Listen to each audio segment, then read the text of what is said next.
முடிவும் என்னுடைய கையில் இருக்கு அப்படி சொல்ல நினைச்சோம்னா அப்ப அல்லாஹ் வேண்டியது இல்லையே. கடவுள் என்பது ஒண்ணு தேவையில்லாம போயிடுமே. ரெண்டு பேர்த்திலையும் சமமா பாசமா இருக்கும்னு சொல்லுவீங்க, ஆனா இருக்க முடியாது. எங்கிட்டாவது ஒரு ஓரத்துல ஒரு 1% மாதிரி கொஞ்சமாவது கூட இருக்கும். ஏன்னா சில பிள்ளைகள் வச்சு என்னடா உனக்கு இந்த வயசுல கனவா அப்படின்னு சொல்ல அடிக்கக்கூடிய பெற்றோர்கள்லாம் பார்த்திருக்கிறோம். சரி கொலை செய்ய வேணாம், குறைஞ்சபட்சம் என்ன செய்வான், கிணத்துல தூக்கி போடுவான். நமக்கு எதிராக எவ்வளவோ செய்யட்டுங்க, அதெல்லாம் ஒண்ணுமே கிடையாது. எல்லாம் நாடிட்டான 0 ஆக்கி போடுவான். கற்பனை இல்லையே. நான் அதுதான் வரலாறு எதுல சொல்றேன், குர்ஆன்ல இருந்து சொல்றேன். ஹதீஸ் சொன்னா கூட ஏதாவது யோசிப்பீங்க. அப்ப உண்மையான கடவுள் யார்? ஈமானுடைய வீரியத்திற்கு சின்ன கூட்டம் பெரிய கூட்டம் என்பது இல்ல. இந்த உலகத்துல அதை பார்த்துட்டு இது மாதிரி எந்த தவறுமே திரும்ப செய்ய மாட்டான் அப்படிங்கிறதுக்காக கொடுக்கக்கூடிய ஒரு அற்புதமான தண்டனை. குறிப்பாக பெண் மக்களை வைத்திருப்பவர்கள் ஊர்ல ரொம்ப கவனமா இருங்க. ஷைத்தான் நிறைய விளையாடிட்டு இருக்காங்க. இன்னல் ஹம்துலில்லாஹ் நஹ்மதுஹு வ நஸ்தஈனுஹு வ நஸ்தக்ஃபிருஹு வ நுமினு பிஹி வ நத்தவக்கல் அலைஹி வ நஊது பில்லாஹி மின் ஷுரூரி அன்ஃபுஸினா வ ஸய்யிஆத்தி அஅமாலினா من يهده الله فلا مضل له ومن يضلل فلا هادي له واشهد ان لا اله الا الله وحده لا شريك له واشهد ان محمدا عبده ورسوله ارسله بالحق بشيرا ونذيرا اللهم صل على محمد وعلى ال محمد كما صليت على ابراهيم وعلى ال ابراهيم انك حميد مجيد اللهم بارك على محمد وعلى ال محمد كما باركت على إبراهيم وعلى آل إبراهيم إنك حميد مجيد أما بعد فإن خير الحديث كتاب الله وخير الهدي هدي محمد صلى الله عليه وسلم شر الأمور محدثاتها كل محدثة بدعة كل بدعة ضلالة وكل ضلالة في النار فأعوذ بالله من الشيطان الرجيم يا أيها الذين آمنوا اتقوا الله حق تقاته ولا تموتن إلا وأنتم مسلمون وقال أيضا يا أيها الناس اتقوا ربكم الذي خلقكم من نفس واحدة وخلق منها زوجها وبث منهما رجالا كثيرا ونساء واتقوا الله الذي تساءلون به والأرحام إن الله كان عليكم رقيبا وقال أيضا يا أيها الذين آمنوا اتقوا الله وقولوا قولا سديدا يصلح لكم أعمالكم ويغفر لكم ذنوبكم ومن يطع الله ورسوله فقد فاز فوزا عظيما. அன்பிற்குரிய எல்லாம் அல்ல அல்லாஹ்வின் நல்லடியார்களே, அல்லாஹ்வுடைய மாபெரும் கருணையினால் எல்லாம் அல்ல அல்லாஹ் அவனால் ஒப்புக்கொள்ளப்பட்ட உயர்வான மார்க்கமாக இருக்கக்கூடிய இஸ்லாமிய மார்க்கத்தில் நம்மை எல்லாம் ஆக்கி, அதிலும் குறிப்பாக ஜும்மாவுடைய கடமையை அல்லாஹ்வும் அல்லாஹ்வுடைய தூதர் முஹம்மது ஸல்லல்லாஹு அலைஹி வஸல்லம் அவர்கள் எந்த அடிப்படையில் நடைமுறைப்படுத்த சொன்னார்களோ அந்த அடிப்படையில் நடைமுறைப்படுத்துவதற்காக வேண்டி நாம் எல்லாம் இங்கே கூடியிருக்கிறோம். இந்த சந்தர்ப்பத்திலும் இன்னும் பிற சந்தர்ப்பங்களில் இஸ்லாமிய மார்க்க விளக்கத்தை பெறக்கூடிய நாம் பெறுவதோடு நின்று விடாமல் நிறுத்தி விடாமல் செயல்படுத்தக்கூடிய மக்களாகவும் செயல்படுத்தாத பிற மக்களை செயல்படுத்த தூண்ட வேண்டும் என்ற கோரிக்கையோடு இந்த ஜும்மா உரையை துவங்குகிறேன். இன்றைக்கு வழங்கப்பட்டுள்ள தலைப்பு லா காலிப இல்லல்லாஹ், அல்லாவை மிகைப்பவர் எவருமில்லை என்ற தலைப்பு வழங்கப்பட்டிருக்கிறது. காரணம் என்னவென்று சொன்னால், ஈமானிய பலவீனம், இஸ்லாத்தில் இருந்து இஸ்லாமிய வாழ்க்கை நெறிகளை பின்பற்றுவதில் பலவீனமாக இருக்கக்கூடிய மக்களுக்கு மத்தியில் இந்த உலகத்தில் எவ்வளவு பெரிய சிரமங்கள் அச்சுறுத்துதல்கள் எது வந்தாலும் அதையெல்லாம் முறியடிக்கக்கூடிய மிகப்பெரிய ஒரு சக்தி அல்லாஹ். அந்த அல்லாவை நாம் ஏற்றிருக்கிறோம். அவன் நாடியதான் இந்த உலகத்தில் நடக்கும், அவன் நாடாமல் எதுவுமே நடக்காது என்ற அந்த உறுதியான ஒரு கொள்கையை இந்த தலைப்பின் மூலமாக நாம் பெற வேண்டும் என்ற நோக்கத்தோடு வழங்கப்பட்டிருக்கிறது. ஏன்னா இன்னைக்கு நம்முடைய பலவீனம் என்ன அப்படின்னு சொன்னால், ஏதாவது ஒரு சின்ன சின்ன ஒரு பிரச்சனைகள் வரும் பொழுது கூட நாம் ஆட்டங்காணக்கூடியவர்களாக மாறிவிடுகிறோம், அல்லது அசந்து போய்விடக்கூடியவர்களாக, இஸ்லாத்திலிருந்து கொஞ்சம் ஓய்வு பெறக்கூடியவர்களாகவெல்லாம் இருக்கக்கூடிய மக்களை வந்து பார்க்குறோம். எது நடந்தாலும் முயற்சி மட்டுமே நம்முடையது, முடிவு வந்து அல்லாஹ்வுடைய புறத்தில் இருக்கிறது. முடிவு என்னுடைய கையில் இருக்குது அப்படி சொல்ல நினைச்சோம்னா அப்போ அல்லாஹ் வேண்டியது இல்லையே. கடவுள் என்பது ஒன்று தேவையில்லாமல் போயிடுமே. அதனால் முயற்சி மட்டும்தான் நம்முடைய பங்கு, முடிவு என்பது அல்லாஹ்வுடைய கையில் இருக்கிறது. அதே சமயத்தில் நமக்கு எதிரான எந்த முயற்சிகள் நடந்தாலும் சரி, அத்துணை முயற்சிகளையும் முறியடிக்கக்கூடிய ஒரு வாய்ப்பு, ஒரு பொறுப்பை அல்லாஹ் ஏற்றிருக்கான். அதை அல்லாஹ் என்ன செய்வான், விரும்பினால் அது தன்னுடைய அடியார்களுக்கு அதை நிறைவேற்றி தருவான். ஏராளமான வரலாற்று சான்றுகளை பார்க்க முடியும். அல்லாஹ் தான் மிகைப்பவன், இந்த உலகத்தில் யாரும் மிகைக்க முடியாது. அதை தன்னுடைய திருமறை குர்ஆன்ல சொல்லும்போது வல்லாஹு காலிபுன் அலா அம்ரிஹி வலாக்கின் அக்ஸரன் நாஸி லா யஅலமூன் சூரத்து யூசுஃப்ல 21வது வசனமா சொல்றான். அல்லாஹ் எல்லா காரியங்களையும் மிகைக்கக்கூடியவனாக இருக்கிறான். ஆனால் பெரும்பாலான மக்கள் அறியாதவர்களாக இருக்கிறார்கள். அதான் உண்மை. அல்லாஹ் எல்லா விஷயங்களையும் மிகைக்கக்கூடியவனா இருக்கிறான். அவனை வெல்வதற்கு இந்த உலகத்தில் யாருமே கிடையாது. ஆனால் அல்லாஹ் வெல்லக்கூடியவன், அவன் தான் இந்த உலகத்தை வந்து நிர்ணயிச்சிருக்கிறான், அவன் தான் இந்த உலகத்தை வந்து ஆண்டு கொண்டிருக்கிறான், அவனை மிகைப்பவர் யாருமே இல்லை என்ற அந்த ஆழமான நம்பிக்கை இருக்கிறதே, அது ரொம்ப கம்மியான மக்கள்கிட்ட தான் இருக்கும். ஏன்னா அவன் தான் சொல்லி முடிக்கிறான், வலாக்கின் அக்ஸரன்னாஸ், மக்களில் பெரும்பாலோர் லா யஅலமூன், அறியாதவர்களாக இருக்கிறார்கள். அப்ப அறிஞ்சிட்டாங்க அப்படின்னு சொன்னா சைலண்ட் ஆயிடுவாங்க. அல்லாஹ் இருக்கிறான், அல்லாஹ் மிகச்சிருவான் அப்படின்னு சொல்லி அல்லாஹ்வின்பால் சார்ந்து அல்லாஹ்விட்ட பொறுப்பு சாட்டி அதை மிக லேசாக கடக்க ஆரம்பிச்சிருவாங்க. அப்ப அப்படியாப்பட்ட வரலாறுகள் சம்பவங்களை வந்து நிறைய வந்து நம்ம பார்க்கலாம். ஆனால் வந்து ஒரு எதிரான சூழ்ச்சிகள் இருந்தாலும் அந்த சூழ்ச்சிகளை எல்லாம் அல்லாஹ் வந்து வென்று விடுவான், முறியடிச்சிருவான். அதுல ஒரு செய்தியை பார்க்கலாம். யூசுப் அலைஹிஸ்ஸலாமுடைய வரலாறு பார்த்தா நமக்கு எல்லாருக்குமே அந்த வரலாறு பரிச்சயமான வரலாறு. ஆனா சூப்பர் வரலாறுன்னு அல்லாஹ் சொல்றான். எந்த கோணங்கள்ல போனாலும் நமக்கு அங்கங்க நமக்கு சில வரலாற்று பாடங்களை மட்டுமல்ல நமக்கான பாடங்களையும் தரக்கூடியதாக இருக்கிறது. சரி, யூசுப் அலைஹிஸ்ஸலாம் என்ன செய்யறாங்க? இது கால யூசுப் அபிஹி யா அபத்தி இன்னி ரஅய்து அஹத அஷர கௌகபன் வஷ்ஷம்ஸ வல் கமர ரஅய்துஹு லி சாஜிதீன். ஒண்ணுமே இல்லை, நான் வந்து கனவு கண்டேன் தந்தையே, 11 நட்சத்திரங்கள், சூரியன் சந்திரன் எல்லாம் சஜிதா செய்யக்கூடியதாக, எனக்கு சஜிதா செய்யக்கூடியதாக கனவு கண்டேன். வேற ஒண்ணுமே சொல்லல. சொல்லிட்டாங்கல்ல. சொன்னதுக்கு பிறகு தந்தை புரிந்து கொண்டார். ஆஹா, தன்னுடைய மகனுக்கு புதல்வருக்கு அல்லாஹ் மிகப்பெரிய ஒரு வாய்ப்பை கொடுக்க போகிறான். அது என்ன வாய்ப்புங்கிறதுல ஆனா ஒரு பிரம்மாண்டமான ஒரு வாய்ப்பு, ஒரு பதவியை, பட்டங்களை கொடுக்க போகிறான் புரிஞ்சுக்கிட்டாங்க. சொல்ல வேணாம் அப்படிங்கிறாங்க. ஆனா இப்படி ஒரு செய்தியை கேள்விப்பட்ட உடனே தந்தைக்கான அந்த பூரிப்பு என்பது உலகத்துல எல்லாருக்குமே இருக்குமே, யாருக்கு இல்லாம இருக்கும்? அதை எப்படியாவது வெளிக்காட்டிடுவான். நீங்க என்னதான் மறைச்சுக்கிடுங்க, ஒரு புள்ள மேல 2 பேர்த்திட்ட சமமா பாசமா இருக்கும்னு சொல்லுவீங்க, ஆனா இருக்க முடியாது. எங்கிட்டாவது ஒரு ஓரத்துல ஒரு 1% மார்க் கொஞ்சமாவது கூட இருக்கும். அது என்னைக்காவது காட்டி கொடுக்கும் போது அந்த பிள்ளை சொல்லும், என்னை விட நீங்க அங்கதான் அப்படின்னு சொல்லி அந்த பிள்ளைகள் சொல்லக்கூடிய, உணர்த்தக்கூடிய அந்த வேலைகள்லாம் நமக்கு எல்லாத்துக்குமே வந்து கிடைச்சிருக்கு. அப்ப இது வந்து உலகத்தில் அல்லாஹ் கொடுத்த நியதி, அதை ஒண்ணுமே செய்ய முடியாது.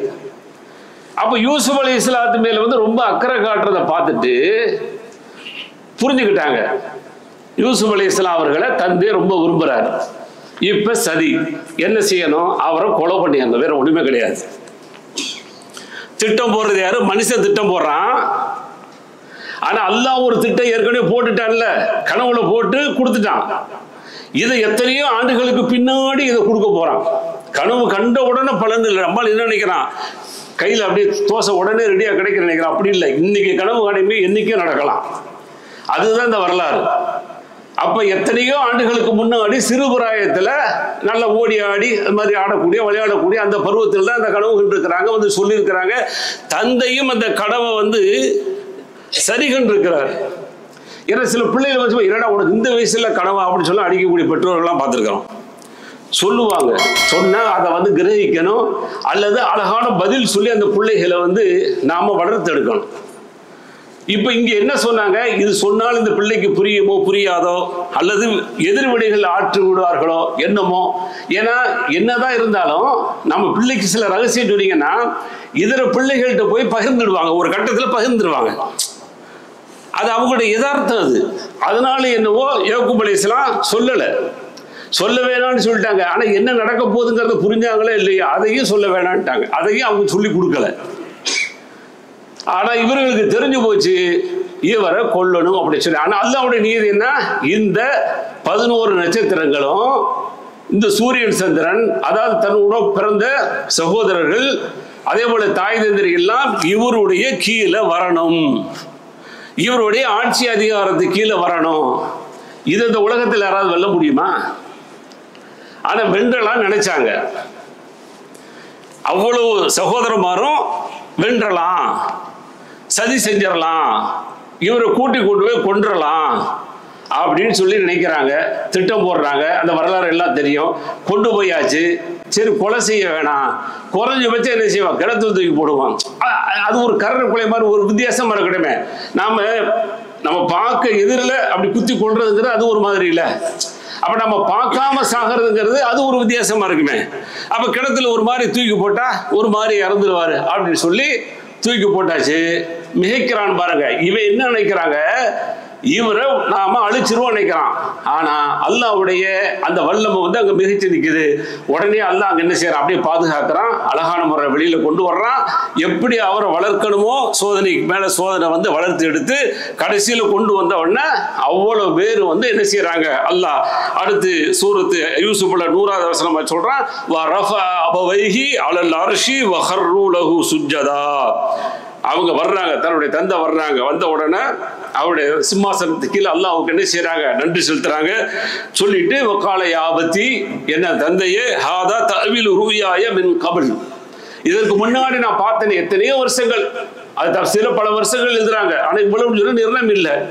அப்ப எத்தனையோ ஆண்டுகளுக்கு முன்னால் நான் கண்ட கனவிற்கான ஒரு விடையாக அல்லாஹ் கது ஜஅலஹா ரப்பி ஹக்கா, அல்லாஹ் இதை வந்து உண்மையாக ஆக்கிட்டான், என்ன வந்து ஜெயிலில் இருந்து வெளியாக்கணும் என்றெல்லாம் சொல்லிவிட்டு கடைசியில் அவர்களுக்கு கீழே அவர்கள் எல்லாம் இருக்கக்கூடிய ஒரு வாய்ப்பை வந்து தர்றான் அல்லாஹ்.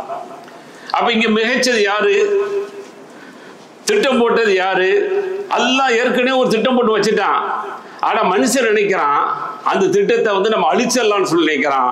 ஆனா அழிக்க முடியல. அப்படிங்கிற வரலாற்றை தான் அல்லாஹ் வந்து சூரத்து யூசுப் அலைஹிஸ்ஸலாம் அவருடைய ஒரு பாடமாக அல்லாஹ் மிகைத்துத்தான் அவர்களுக்கு கண்ட கனவை மெய்ப்படுத்தினான், அவர்களை கொல்ல முடியவில்லை என்பதை மிக சான்றாக நமக்கு புரிய வைக்கிறான்.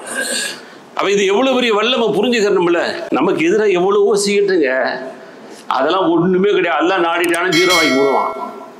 அதே மாதிரி பாருங்க, அடுத்து மூசா அலைஹிஸ்ஸலாமுடைய வரலாறு, அதுலயே நிறைய போகலாம். என்ன நினைச்சான், யுதப்பிஹூன அப்னாஅக்கும், அங்க உள்ள ஆண் மக்களை எல்லாம் கொன்றான். வயஸ்தஹீரு நிசாஅக்கும், பெண் மக்களை எல்லாம் வாழ வச்சான். ஆண் மக்களால் தான் எனக்கு மிகப்பெரிய இழப்பு இருக்கிறது, நஷ்டம் இருக்கிறது அப்படிங்கிறத ஜோதிடர்கள் மூலமாக உணர்ந்த ஃபிரௌன் எல்லாம் பிறக்கக்கூடிய ஆண் மக்களையும் நீங்க கொன்றுங்க அப்படிங்கிற கொல்லக்கூடிய எல்லா வேலையும் செஞ்சாங்க. ஆனா ரப்பு ஒரு முடிவு எடுத்துட்டானே, மூசா அப்படிங்கிறவரை மட்டும் நம்ம என்ன செய்யறோம், நபியாக செலக்ட் பண்ண போறோம். இப்ப அல்லாஹ்வுடைய அந்த வல்லமையில போய் யாராவது மிகைக்க முடியுமா? மிகைக்கிறதுக்கு முயற்சி பண்ணி தான் ஏராளமான குழந்தைகளை கொன்றான். தீர்வு என்ன? எந்த குழந்தையை கொல்லணும் அப்படின்னு சொல்லி திட்டம் போட்டானோ அந்த குழந்தை மாத்திரம் பாதுகாக்கப்பட்டு அவனுடைய வீட்டிலேயே போய் அடைக்கலம் தேடி அவனுடைய வீட்டிலேயே வாழக்கூடியது.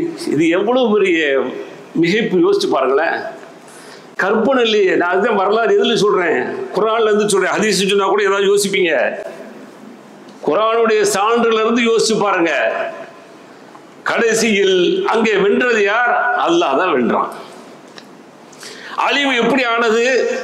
சின்ன பிராயத்துல குழந்தைகளையே அழிக்க நினைச்சான். ஆனால் இவர் வளர்ந்து பிறந்து நபியாக தேர்வு செய்து அத்தாட்சிகளை அற்புதங்களை காட்டி ஏற்றுக்கொள்ளாம கொலை செய்ய அவரை திரும்ப போகும் பொழுது அவரை தண்ணிக்குள்ள அழகான முறையில அழிக்கிறான். இப்ப இங்க யார் மிகைச்சது? யாரு? ஃபிரௌன் மிகைச்சிட்டானா? ஃபிரௌனுடைய சேனாதிபதிகள் இருந்துச்சு, கூட்டங்கள் இருந்துச்சு, பெருப்படைகள் இருந்துச்சு, அதிகாரம் இருந்துச்சு. என்னுடைய ஆட்சி தான், எனக்கு கீழே தான் வந்து எல்லாமே நடக்குது, நான் தான் வந்து உயர்ந்த கடவுள், என்னென்னமோ சொல்லிக்கிட்டு இருந்தானே, மிகைக்க முடியலையே. அப்ப உண்மையான கடவுள் யார்? அவன் தான் மிகைச்சான். அதான் சொல்றான், அல்லாஹ் தான் வல்லாஹு காலிபுன் அலா அம்ரி, எல்லா விஷயங்களிலும் மிகைக்கக்கூடியவனாக அல்லாஹ் இருக்கிறான் என்று அல்லாஹ் சொல்லக்கூடிய அந்த செய்தியை வந்து பார்க்கிறான். அதே மாதிரி நம்ம சின்ன கூட்டம் அதெல்லாம் பார்க்கவே கூடாது. ஏன்னா அப்படி நினைக்கிறோம்ல, சின்ன கூட்டமா இருக்கிறோம், பெரிய கூட்டத்தை வந்து நம்மளால எதிர்க்க முடியாது, பெரிய கூட்டம் நம்மளை போட்டு நசுக்கிடுவான். அதுக்கு தான் இன்னைக்கு நினைச்சான் சிலர் வந்து எதை வேணாலும் இழக்கிறது ரெடியா இருக்கிறான். இந்த சின்ன கூட்டமா இருக்கிறோம் அப்படின்னு சொல்லிட்டு, சின்ன கூட்டங்கிறது ஈமானுக்கு இல்லைங்க. ஈமானுடைய வீரியத்திற்கு சின்ன கூட்டம் பெரிய கூட்டம் என்பது இல்லை. காரணம் என்னன்னு சொல்ல நான் சொல்லல, அல்லாஹ் சொல்றான். சூரத்து பக்ரால 249வது செய்தியா சொல்லும் போது தாலூத்துடைய அந்த கூட்டத்து விஷயமா சொல்றான். சொல்லும்போது அந்த வசனத்தில் எப்படி முடிக்கிறானா, காலல்லதீன யதுன்னூன அன்னஹும் முலாக்குல்லாஹ், அவர்கள் எப்படி அல்லாஹ்வுடைய அந்த அடிப்படையில் ஏற்பாட்டை போய் சந்திக்க போறாங்க. அப்படி சந்திக்கும் போது அவங்க என்ன நினைச்சுக்கிட்டாங்கன்னு சொன்னா, நாம சின்ன கூட்டமாக இருக்கிறோம், நம்மளை அழிச்சிருவோம்னு சொல்லி நினைக்கிறாங்க. ஆனா அல்லாஹ் சொல்றான், கம்மின் ஃபியத்தின் கலீலத்தின் கலபத் கஸீஃபியத்தன் கஸீரத்தம் பிஇذنில்லாஹ்ங்கறான். எத்தனையோ சின்ன கூட்டங்கள் பெரிய கூட்டங்களை வென்று இருக்கிறது அப்படிங்கிறான். நீங்க நினைக்கிற மாதிரி இல்லை, அங்க சின்ன கூட்டம் சொல்லி நினைச்சுட்டு இருக்கிறீங்க. ஆனால் அந்த சின்ன கூட்டங்கள் எதிரி கூட்டங்களை வென்று இருக்கிறது. அப்ப அவங்களுக்கு உதவி செய்தது யாரு? அல்லாஹ். அங்க அல்லாஹ் தான் என்ன செய்யறான்? மிகைச்சு நிற்கிறான். அங்கே அல்லாஹ்வை வெல்பவர், அல்லாஹ்வை மிகைப்பவர் எவரும் இல்லை அப்படிங்கிற சான்றை அவர்களுடைய வரலாற்று செய்தியின் மூலமாக அல்லாஹ் கொடுக்குறான். அதே போல முஹம்மது ஸல்லல்லாஹு அலைஹி வஸல்லம் அவங்களுடைய வாழ்க்கையில அல்லாஹ் சொல்றான் என்ன மாதிரி சதி திட்டம் போட்டாங்க. பல சதி திட்டங்கள் நடந்துச்சு. அதுல ஒரு சதி திட்டத்தை அல்லாஹ் சூரத் அன்ஃபால்ல 30வது வசனமா சொல்லும்போது, யம்குர் பிக்கல்லதீன கஃபரூ லியுஸ்பிதூக அவ் யுகத்திலூக அவ் யக்துலூக அவ் யுக்ரிஜூக வயம்குரூன வயம்குருல்லாஹ் வல்லாஹு கைருல் மாக்கிரீன். நபியே, உங்களை என்ன மாதிரியான சூழ்ச்சி செய்து அந்த காஃபிர்கள் திட்டம் போடுறாங்க தெரியுமா? உங்களை சிறைப்பிடிக்கலாம் என்று எண்ணுகிறார்கள், அல்லது உங்களை கொலை பண்ணணும்னு சொல்லி சூழ்ச்சி பண்றாங்க, அல்லது உங்களை ஊரை விட்டு விரட்டணும் என்று எண்ணுகிறார்கள். ஆனால் அல்லாஹ்வும் சூழ்ச்சி செய்கிறான். சூழ்ச்சி செய்வதில் அல்லாஹ் சிறந்தவனாக இருக்கிறான் அப்படின்னு நபி ஸல்லல்லாஹு அலைஹி வஸல்லம் ஆறுதலை தர்றான். கொல்றதுக்கு எவ்வளவோ முயற்சிகள், ஜெயிச்சது யாரு? அல்லாஹ் தான் ஜெயிச்சான். அல்லாஹ்வுடைய தூதரை கொன்றலாம் அப்படின்னு சொல்லி எவ்வளவோ முயற்சிகள், அந்த முயற்சிகள் தோத்து போய் அவர்கள் வீணாதான் போயிட்டாங்க. ஆனா அல்லாஹ் தான் அங்க மிகச்சிரிக்கிறான். அப்ப அல்லாஹ்வுடைய தூதருடைய வாழ்க்கையில எத்தனையோ கட்டங்களில் எதிரிகளுடைய சூழ்ச்சிகள் நடந்தது. அதை எல்லாத்தையும் அல்லாஹ் முறியடிச்சான் அப்படிங்கிற செய்தியை பார்க்க முடியும். அதே போல இப்ராஹிம் அலைஹிஸ்ஸலாமுடைய வாழ்க்கையில பார்த்தாலும் அப்படித்தானே. என்ன நினைச்சா இப்ராஹிம் அலைஹிஸ்ஸலாம் அவங்களுடைய சிலைகளுக்கு எதிராக திட்டம் போட்டாரு, சிலைகளை உடைச்சிட்டாரு. எனவே அவருக்கு தண்டனை கொடுக்கணும்னு சொல்லி இவன் ஒரு முடிவு எடுக்கிறான். அவரை பொசுக்கிட்டோம்னா நெருப்புல போட்டு அவர் ஒண்ணும் இல்லாம போயிடுவாரு, ஆள் அட்ரஸ் இல்லாம போயிடுவாரு சொல்லிட்டு பிரம்மாண்டமான நெருப்பு குண்டத்தை மூட்டுறான், தூக்கி போடுறான். அல்லாஹ் அந்த நெருப்புக்கு ஆர்டர் போடுறான், கட்டளை போடுறான், நீ இப்ராஹிமை சுடக்கூடாது, இப்ராஹிம் நபியை சுடக்கூடாது, நீ குளிர்ந்ததாக ஆயிடணும், இதமான குளிர்ந்ததாக ஆயிடணும் சொன்ன உடனே அந்த நெருப்பு ஒண்ணுமே செய்யல, ஒரு சிறு காயம் கூட போடலைங்க. அப்ப அங்க யாரு மிகச்சது? அல்லாஹ்வுடைய அந்த வல்லமை மிகச்சி நிற்கிறது அப்படிங்கிறத புரிவதற்காக அந்த சான்றுகளை அல்லாஹ் சொல்லி தரான். அதனால அல்லாஹ் நம்மளை கூப்பிடுறான், யா அய்யுஹல்லதீன ஆமனூ, ஈமான் கொண்டவர்களே, இன் தன்சுருல்லாஹ யன்சுருக்கும், அல்லாஹ்வுக்கு நீங்கள் உதவி செய்தால் அல்லாஹ் உங்களுக்கு உதவி செய்வான். ஃபலா காலிப லக்கும், உங்களை மிகைப்பவர் யாருமே இல்லை, ஏன்னா நீங்கள் அல்லாஹ்வுடைய உதவியோடு இருக்கிறீர்கள். அப்படி இருக்கின்ற பொழுது உங்களை மிகைக்கக்கூடியவர் யாருமே இல்லை அப்படிங்கிற செய்தியை அல்லாஹ் சொல்றான். அதே மாதிரி ஷைத்தான் பத்ருடைய களத்துல அந்த எதிரிகளுக்கு சில வாக்குகள் தர்றான். என்ன வாக்கு தர்றான்? நான் உங்களோட இருப்பேன், இருந்து என்ன செய்வேன்? முஸ்லிம்களுக்கு எதிராக போராடுவேன். அப்ப இவங்களுக்கு ரொம்ப ஒரு வாய்ப்பா போயிடுது. அவங்க நினைச்சு கொள்றாங்க, சரி அப்ப முஸ்லிம்களுக்கு எதிராக நமக்கு கூட்டாளி இருக்கிறான், நம்மளை ஜெயிக்க வச்சிருவான் அப்படின்னு சொல்லி அவங்க நினைச்சிட்டு இருக்கிறாங்கல்ல. அந்த நேரத்துல என்ன நடந்துச்சு, ஷைத்தான் என்ன பதில் சொல்றான் அப்படிங்கிற செய்தியை அல்லாஹ் சூரத்து அன்ஃபால்ல 48வது வசனமா சொல்லும் போது, இது ஸய்யர லஹும் ஷைத்தானு அமாலஹும், ஷைத்தான் அவங்களுக்கு அலங்கரிச்சு காட்டுறான்.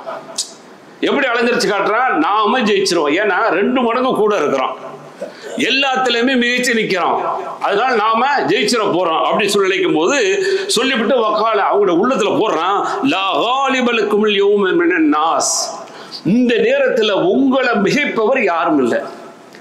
ஏன்னா உங்களை மிகைக்கிறதுக்கு அவங்கள்ட்ட ஏற்ற மாதிரி உள்ள ஆளுகள் யாருமே இல்லை, அந்த அளவுக்கு ரொம்ப பலவீனமா இருக்கிறாங்க. இன்னி ஜாருல்லக்கும், உங்களுக்கு நான் துணையாக நிற்பேன் அப்படின்னு சொல்லி ஷைத்தான் வாக்கு கொடுத்த உடனே மேப்படி என்ன செய்தா, எல்லாம் இறங்கி முஹம்மது ஸல்லல்லாஹு அலைஹி வஸல்லம் அவங்கள சார்ந்தவங்களை அழிக்கிறதுக்கு ரெடி ஆயிட்டான். இப்ப என்ன நடக்குது?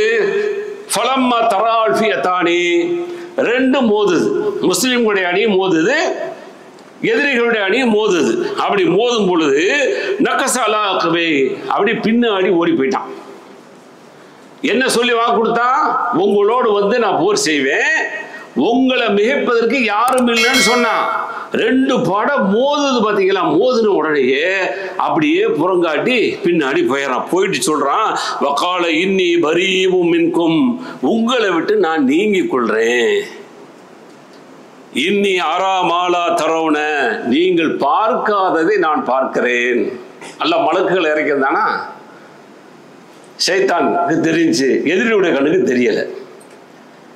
அப்ப என்ன வாக்கு கொடுத்து தைரியத்தை கொடுத்து இஸ்லாத்துல உள்ள அந்த மக்களை எல்லாம் அழிச்சிடலாம் அப்படின்னு சொல்லி கொண்டு வந்தானோ, அந்த ஒரு ஆறுதல் அவங்களுக்கு இல்லாம நீங்கிட்டான். நீங்கிட்டு சொல்றான், நீங்க பார்க்காததை நான் பார்க்கிறேன்.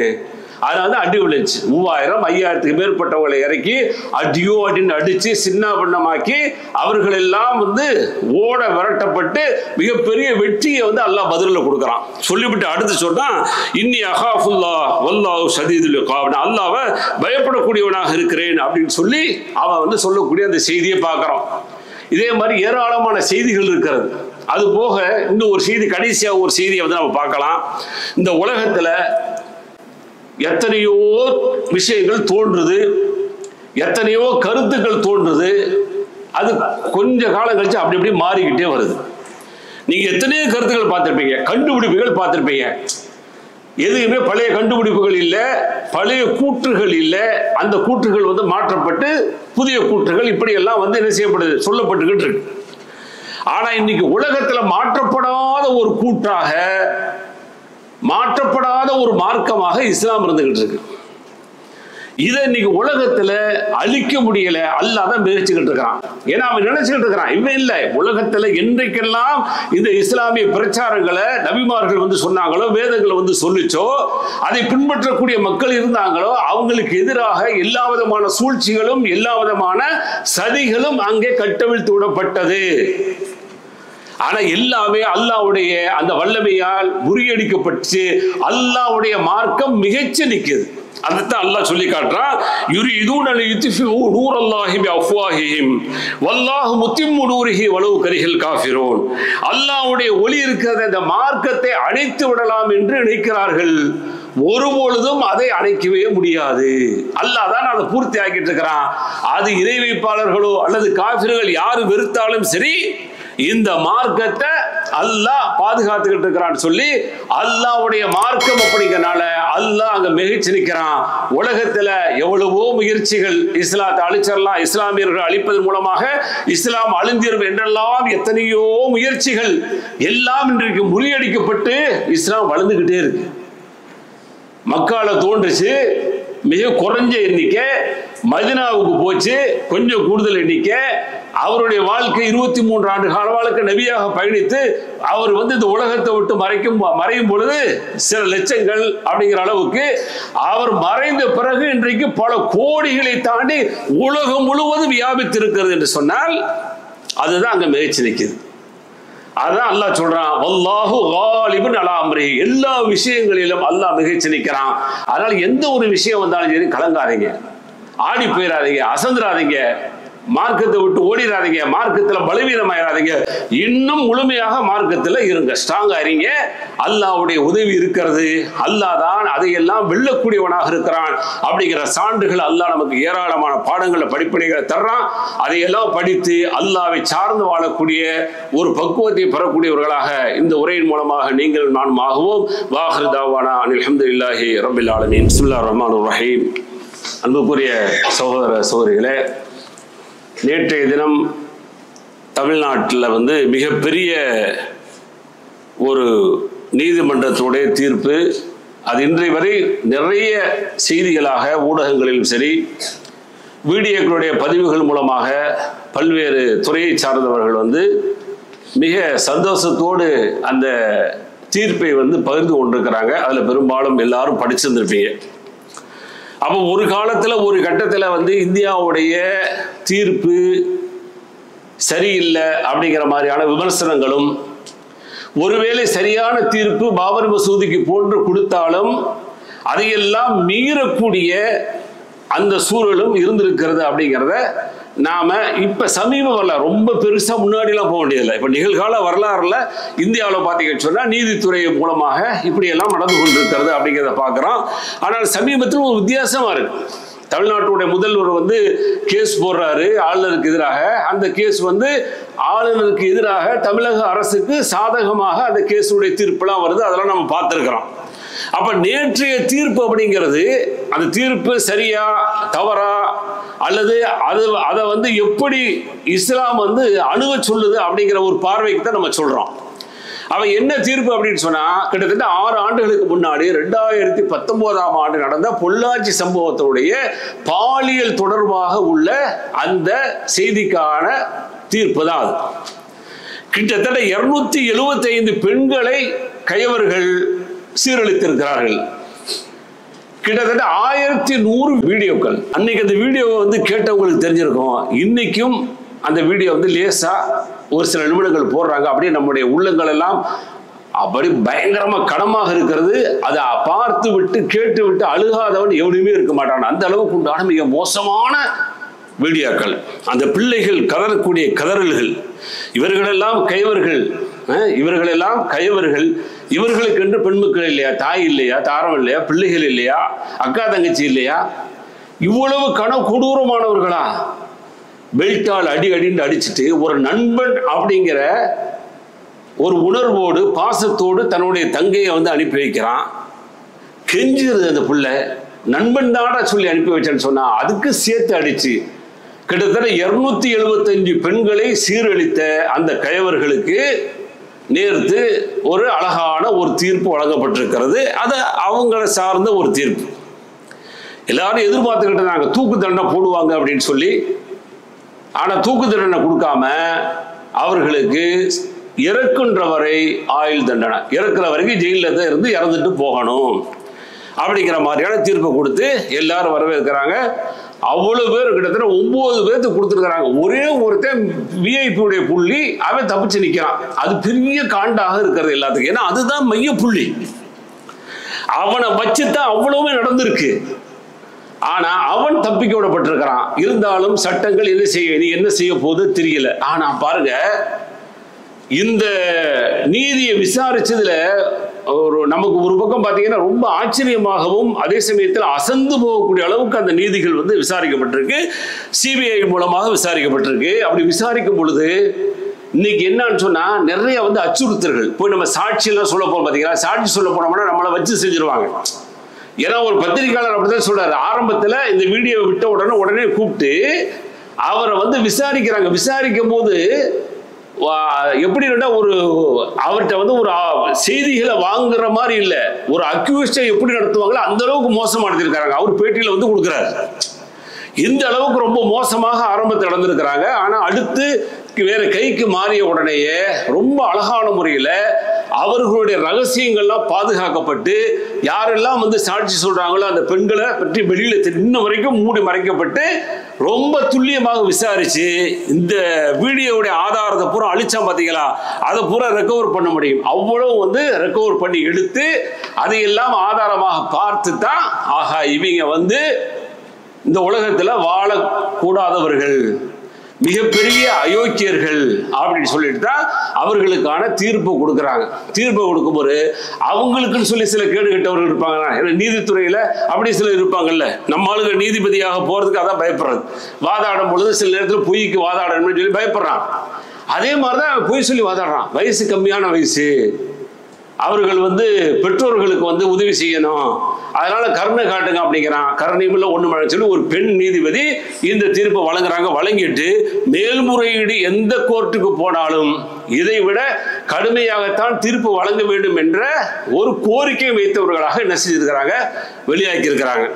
ஆனா இஸ்லாம் என்ன சொல்லுது? ரொம்ப அழகான தீர்ப்பு, ரொம்ப எளிமையான தீர்ப்பு, ஈஸியான தீர்ப்பு. 6 வருஷம் வரைக்கும் இழுக்க வேண்டியதே இல்லை.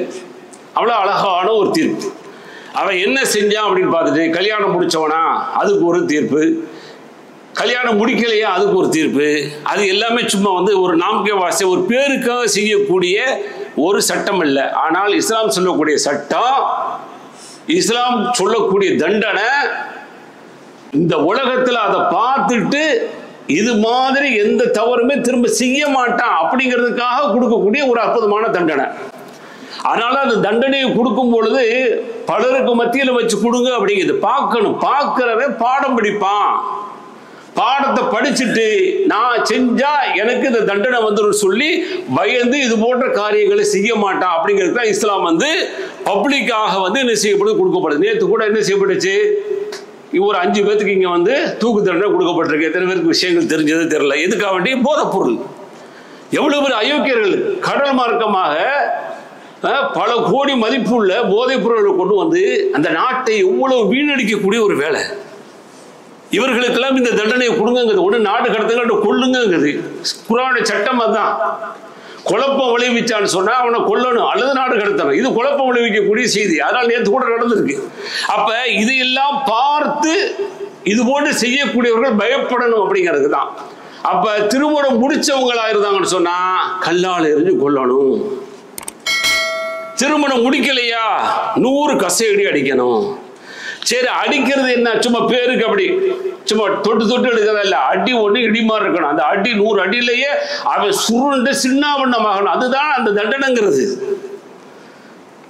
ஏன்னா தண்டனைங்கிறது நான் அடிச்சேன் அப்படிங்கிறேன், சும்மா அப்படி இப்படி வைக்கிறேன், என்ன செய்ய கிண்டல் பண்ணுவான் அடிச்சானா அப்படின்னு சொல்லி. அப்ப அடின்னா என்ன இருக்கணும், அடி ஒண்ணு இடி மாதிரி இருக்கணும். அதுதான் அடிங்கிறது. ஏன்னா இஸ்லாம் சொல்லுது இல்ல, இதுக்கு பவர்ஃபுல்லா சொல்லுது, கொல்லுங்க கல்லால் இருந்துங்குது. ஆனா இதுக்கு கொல்ல வேண்டாம், ஏன்னா கல்யாணம் முடிக்கல, 100 அடி அடிங்குதுன்னா அந்த அடி ஒண்ணும் இடியாக இருக்கணும். இப்படி கொடுத்தோம்னு சொன்னா அப்படி பெண்ணு போகுது இல்ல, பார்வையை கூட பார்க்க மாட்டான். பயமா இருக்குமே. பார்த்த உடனே அடுத்து என்ன நடக்கும், போய் கேள்வி விடுவா, கிண்டல் பண்ணி. ரோட்ல சாதாரண பெண்கள் போக முடியுதா யோசிச்சு பாருங்க. இந்த தீர்ப்புக்கு பின்னாடியாவது கொஞ்சம் பயப்படுவாங்கன்னு நினைக்கிறேன். எத்தனையோ வீடியோக்களை பார்க்குறோமே, பெண்கள் சாதாரண நடந்து போகும்போதே அவங்கள வம்புழுக்கிறான், சீன்றான், என்னென்னமோ செய்யறான். அப்ப எவ்வளவு பெரிய ஒரு மோசடிகள் இந்த பெண்களுக்கு எதிராக நடந்து கொண்டிருக்கிறது. அதற்கான ஒரு தீர்ப்பாக இவங்களுடைய தீர்ப்பு தானே இஸ்லாம் சொல்லக்கூடிய தீர்ப்பு.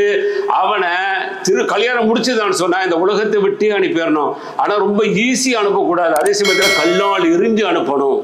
எந்த சமூகத்துக்கு மத்தியில் இது இறங்குச்சு? விபச்சாரம் கூட தெரியாத மக்களுக்கு மத்தியில் இறங்குச்சா? இல்லையே. அவங்க விபச்சாரம் செஞ்சுக்கிட்டு இருந்தாங்க, ஒப்பந்தம் பண்றாங்க அல்லாஹ்வுடைய தூதர்கிட்ட, வலா யஸ்னூன், நாங்க விபச்சாரம் செய்ய மாட்டோம்னு சொல்லி ஒப்பந்தம் பண்ணாங்க. வலா யஸ்ரிக்ன, நாங்கள் திருட மாட்டோம்னு சொல்லி ஒப்பந்தம் பண்ணாங்க. அந்த மக்களுக்கு மத்தியில் தான் விபச்சாரத்துடைய சட்டம் இறங்குது. விபச்சாரம் செய்வார்கள், கேடு கெட்ட வேலையை செய்வார்கள், குழந்தை பெற்றுக் கொள்வார்கள். குழந்தையை அடையாளம் கண்டுபிடிப்பதற்காக வேண்டி யாரெல்லாம் விபச்சாரம் செய்தார்களோ அவர்கள்லாம் வருவாங்க. குழந்தை யாருடைய முகச்சாயில் இருக்கிறதோ அவருடைய குழந்தை என்று வாங்கிட்டு போயிடுவான். எவ்வளவு பெரிய கேடு கெட்ட ஒரு சமூகமாக இருந்துச்சு. அவ்வளவு மாத்துச்சு, சட்டம் போட்டுச்சு.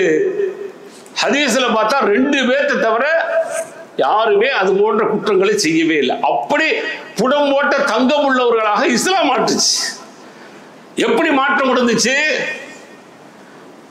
மறுமைதான். மறுமையில நாம இதை விட கடுமையாக தண்டிக்கப்படுவோம். அதனால இந்த உலகத்தில் இதை செய்யக்கூடாது அப்படி சொல்லி திருந்திட்டாங்க. மாயிஸ் ரலியல்லாஹு தஆலா அன்ஹு செஞ்சுட்டாங்க. பரிகாரம் தேடினாங்க. அல்லாஹ்வுடைய தூதர் அவங்கள கல்லால் எறிஞ்சு கொல்ல சொன்னாங்க. அதே மாதிரி ஒரு பெண் வர்றாங்க, அல்லாஹ்வுடைய தூதர் சொல்றாங்க, நான் விபச்சாரம் பண்ணிட்டேன். அல்லாஹ்வுடைய தூதர் முகத்தை திருப்புறாங்க. என்ன மாயிஸ் ரலியல்லாஹு தஆலா அன்ஹு அவங்கள்ட்ட முகத்தை திருப்பி அனுப்புற மாதிரி, என்ன திருப்பி அனுப்புற மாதிரி தெரியுது. இல்ல இல்ல, வயிற்றுல சுமந்துகிட்டு இருக்கிறேனே அந்த கரு விபச்சாரத்தின் மூலமா கிடைச்சது, தண்டனை கொடுங்க. அப்படி கொடுக்க முடியாதே, குழந்தைய பெற்று எடுத்துட்டு வாங்க. இன்னைக்கு விபச்சாரம் செஞ்சவனை பிடிச்சா, விபச்சாரம் செஞ்சு அந்த பொம்பளையை பிடிச்சா எவ்வளவு பெரிய தப்பிப்பதற்கான வேலைகள் எல்லாம் செய்யறாங்க. ஆனா அந்த சமூகம் பாருங்க, அது போன்ற ஒரு கூட்டத்தில் இருந்தவங்க தங்களை திருத்தி கொண்டு வாழ்கின்ற பொழுது இப்படி 2 சம்பவத்தில் இரண்டாவது இந்த சம்பவம் நடக்கும் பொழுது அல்லாஹ்வுடைய தூதர் சரி கருணை காட்டுறாங்க. குழந்தையை பெற்று எடுத்து விட்டு வா. நல்லா தெரியுங்க, கொல்லப்பட போறோம், கல்லால் எரியப்பட போறோம், இந்த உலகத்தை விட்டு போக போறோம். தெரிஞ்சு எப்படி அவங்களால இப்படி அந்த தண்டனையை ஏற்றுக்கொள்ள வர முடிஞ்சு யோசிக்க வேண்டாமா? அப்ப அல்லாஹ்வுடைய தூதர் சொன்ன பிறகு சரி போய் குழந்தையை பெற்றெடுத்தாச்சு, கொண்டு வந்து வச்சு இதோ குழந்தையை பெற்றெடுத்துட்டு அன்னைக்கு உபச்சார விஷயம் வந்து அந்த பெண்ணு தான் சொன்ன உடனே இன்னும் கருணை உள்ள மாமனிதர் அல்லாஹ்வுடைய தூதர் சொன்னாங்க, இதனுடைய பால் குடி இருக்கிறதே, பால் குடி மறக்கிற வரைக்கும் இதை கொண்டு போய் பால் குடி மறக்கடிச்சிட்டு வாங்க. கிட்டத்தட்ட 30 மாதங்கள், கிட்டத்தட்ட 30 மாதங்கள், அதெல்லாம் அதுக்கு மேல இருக்கும். தப்பிக்கிறதுக்கான எவ்வளவு வாய்ப்பு. உலகத்துல வாழணும்னு ஆசை இருந்தா தப்பிச்சு ஓடி இருக்கலாமே. யாரும் வந்து பிடிக்க போற? எந்த சிபிசிஐடி இருந்துச்சு? ஏதாவது இலாக்காக்கள் இருந்துச்சா? துப்பி துருவி ஏதாவது வந்து அங்க துப்பு கொடுப்பதற்கு ஏதாவது ஒன்று இருந்துச்சா? ஒண்ணுமே இல்லையே. அப்ப அங்க யார் இந்த புறமும் அந்த புறமும் எழுதி கொண்டிருக்கக்கூடியவர்கள் பதிந்து விட்டால் மறுமையிலே தண்டனை கொடுக்கக்கூடியவன் கடுமையாக தண்டிப்பானுங்கிற பயம் இருந்ததுனாலதான் அதுல இருந்து ஓடி வந்துட்டாங்க. கடைசியில் என்னாச்சு? குழந்தை பால் கூடி மறக்கடிச்சு கையில ஒரு ரொட்டி துண்டை கொடுத்து சாப்பிட விட்டு அழகா கொண்டு வந்து இறக்கி விட்டோன்னே குழந்தை அப்படியே சாப்பிட்டுட்ட போது அல்லாஹ்வுடைய தூதரே அன்னைக்கு வந்து இல்லை, நீங்க சொன்னீங்கல்ல பால் கொடுக்க மறந்துட்டு வாங்கணும், வந்தாச்சு இதோ சாப்பிடுது பாருங்க. பார்க்குறாங்க, பார்த்துட்டு தண்டனை கொடுக்க சொல்றாங்க. சுப்ஹானல்லாஹ், எப்படி அந்த சமூகம் மாறிச்சு. அப்ப இஸ்லாமிய சட்டம் இருக்குது பாருங்க. அது மாத்திரமல்ல, அந்த இஸ்லாத்தை ஏற்பதன் மூலமாக அந்த இஸ்லாம் சொல்லக்கூடிய மறுமை நம்பிக்கை இருக்கு பாருங்க, அதுதான் அவர்களை உத்தமர்களாக மாற்றியது. அதை நம்முடைய ஜெனரேஷனுக்கு கண்டிப்பாக கொடுக்கணும். குறிப்பாக பெண் மக்களை வைத்திருப்பவர்கள் ஊர்ல ரொம்ப கவனமா இருங்க. சைத்தான் நிறைய விளையாடிக்கிட்டு இருக்கிறாங்க. அது இப்ப கையில வந்துட்டான் பாத்தீங்களா? நீங்க வீட்டுக்குள்ள அடைச்சு வச்சா கூட அது மூலமா உள்ள வர்றான், எப்படியாவது ஒரு ரூபத்துல வர்றான். அதனால பெண் பிள்ளைகளை கவனிப்பது, கண்காணிப்பது மிகப்பெரிய பொறுப்பாக இருக்கிறது. இங்க வந்துட்டா சம்பாதிக்கிறான், நல்லா காசு தர்றான், வீட்டை தர்றான், ஏதோ சொத்துக்கள் இருக்கிறது, நகைகள் இருக்கிறது அப்படிங்கிறது இல்ல. கடைசியில் உங்களுடைய வாழ்க்கையை பார்த்தீங்கன்னா உங்களுக்கு எதிராகவே உங்களுடைய பெண் குழந்தைகள் திரும்புவதற்கான வாய்ப்பு இருக்கிறது. நல்லா பாதுகாக்கணும். அதே போல ஆண் பிள்ளைகளும் கெடுவதற்கான வாய்ப்பு இருக்கிறது. ரெண்டுமே இருக்கிறது. கூடுதல் கவனமாக பெண் பிள்ளைகளை பார்க்க வேண்டிய பொறுப்பு இருக்கிறது என்பதை கவனத்தில் கொண்டு அவர்களுக்கு இஸ்லாமிய உணர்வுகளை அதிகமா ஊட்டுங்க. இஸ்லாமிய குழந்தைகளாக வார்த்தெடுங்க. இஸ்லாமிய குழந்தைகளாக நம்முடைய குழந்தைகளை வளர வைத்தீங்கன்னு சொன்னா அதுதான் அங்கே ஜெயிச்சது. அந்த இஸ்லாமிய வாழ்க்கை தான் சஹாபா பெருமக்களை மாற்றியது. இந்த உலகத்தில் உள்ள தண்டனை மாற்றியது அப்படிங்கிறத விட அல்லாஹ்வுடைய பயம், மறுமையுடைய பயம், மறுமையுடைய விசாரணை. அதனாலதான் தவறு செஞ்ச பிறகு வந்து தண்டனையை கேட்டு வாங்கினாங்க. ஆனா இன்னைக்கு தண்டனையை தப்பிப்பதற்காக எவ்வளவு பெரிய சூழ்ச்சிகள். இந்த தீர்ப்பு 6 வருடங்கள் இழுக்கப்பட்டிருக்கிறது. அதுல ஒரு முக்கிய புள்ளி தப்பித்து விட்டார் என்று பேசக்கூடிய அளவிற்கு இன்றைக்கு போயிட்டு இருக்கு அப்படின்னு சொன்னா, அப்ப அந்த சமூகம் எப்படி மாறியது? மறுமை நம்பிக்கை சார்ந்ததாக இருந்தனால மாறியது. எனவே நம்முடைய பெண் குழந்தைகளையும் ஆண் குழந்தைகளையும் மறுமையை சார்ந்த வாழ்க்கையில் பயணிக்கக்கூடிய அந்த பயணத்தினுடைய அதனுடைய முக்கியத்துவத்தை கொடுத்து அவர்களை நாம் வாழ வைப்போம், அவர்களை வென்றெடுப்போம். எல்லாம் வல்ல அல்லாஹ் நம்முடைய சமூகத்தை பாதுகாப்பானாக. வாஹிர் தாவானா அல்ஹம்துலில்லாஹி ரப்பில் ஆலமீன். அஸ்ஸலாமு அலைக்கும் வரஹ்மத்துல்லாஹி வபரகாத்துஹு.